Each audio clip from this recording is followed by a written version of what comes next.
There's so much AI news these days. AI this, AI that. Oh, it's going to change absolutely everything. And I just wanted to make a quick guide for like marketing leaders and business owners to help them understand how AI can fit in with their marketing efforts and what it's changing and how they can get some quick wins so that they're not falling behind in the new age. In a typical business, you have 4 main pillars that you're running your marketing through. You have your like search engine optimization, you have your PR campaigns, you have the content you create, and you have any paid advertising that you run. Instead of adding an absolutely new pillar to this, you can think of AI as a layer through which all of these current efforts are evaluated. All of the content that you're currently creating, all of the like PR and news articles and like journals and everything that you are in, people can find this work through AI rather than through standard search, right? It might be the first way that people find your company. You want to make sure that all of your current efforts and all of the content and all the marketing that you're currently putting out is surfacing and showing up in AI. You want to make sure that the messages that are working for paid advertising is also surfacing when people ask about those problems in LLMs. All of this work previously would be showing up in Google, right? You want to make sure all of these efforts are properly showing up on Google. But it is increasing that the surface through which people find businesses and discover products and evaluate vendors is coming through in AI. Now, the way that people used to use Google to discover all of this work was they would typically ask a very basic question, and they would look through a couple of the options and they would discover it. And if you were in the top 5 or 10 or the top 3 to 10 on Google, they might click in through and then you'd be able to see that traffic and they would be looking at exactly the article that you wanted them to see. Now with AI, the way that people interact with it is much more human.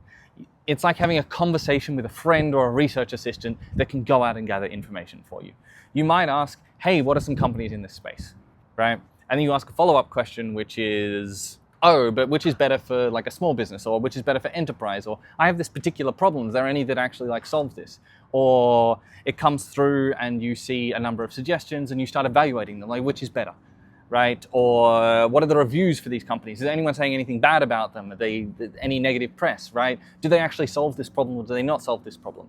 And all of this needs to be content and PR that you have available. You got to make sure that all the content and the pieces that you have is technically that your website is searchable and findable. The same kind of process you go through SEO, just a little more involved for the AI side. You got to make sure your metadata is a little more explicit. That's a baseline, right? But you want to also consider what is the content that we want users to be searching for? Not just can we stuff enough keywords into a blog so that it shows up on Google, but how can we specifically answer the questions that we know our clients are going to be asking, right? Both from a comparison side and from like our existing clients are asking us these questions. These are the pain points which triggered them to actually choose us instead of a competitor. The better you understand your target market and who you're going after and all of this, the better you can ensure that the like content and the releases that you're making actually answer and surface in the conversations that you want to be answering. Because the main difference between the world pre and post AI is that people will form an opinion of your company before they ever touch your website.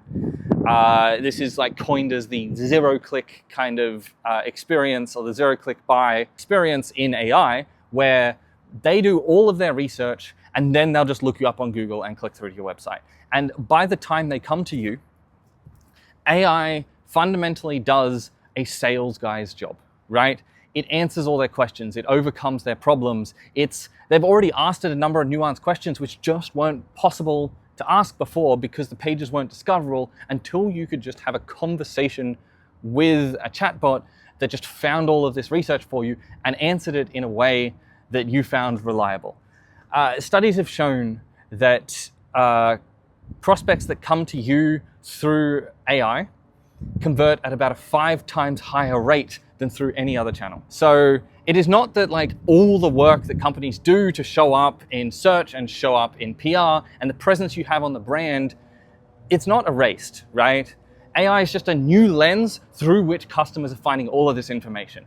And so you might need to create different and new content pieces, but you need at least to be aware of what your current positioning is, what clients are seeing, when they ask about you, where you are strong, where you are weak, so that it can inform your marketing campaigns and your releases. And so that you understand what questions prospects already have asked and what they've been answered by the time they come and talk to you. Because otherwise, you're coming in blind. And you really want to be taking this opportunity while it's still growing and while the ground is still being tested. So by the time that it is the battlefield everyone is fighting on, you have a strong position.